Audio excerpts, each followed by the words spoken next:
ওযু ছাড়া নামাজ যেমন আল্লাহর দরবারে কবুল হবে না, হালাল ব্যতীত আল্লাহর দরবারে আপনার কোরবানি কবুল হবে না। অনেকেই কোরবানি করে, কোরবানি কি জন্য করে?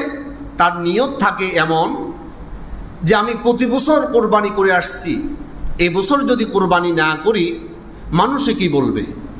তার ভিতরে নিয়ত হচ্ছে কি, মানুষ কি বলবে। এই জন্য যদি কোরবানি করা হয় আল্লাহর দরবারে কি এই কোরবানি কবুল হবে না।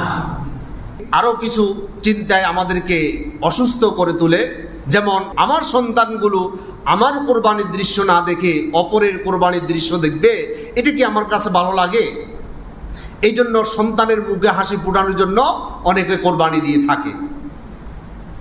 এরপর অমুকের পশুটা 1,20,000 টাকা, আমাকে তার থেকে আরেকটু ভালো মানের কোরবানির পশু কিনতে হবে, আমারটা অন্তত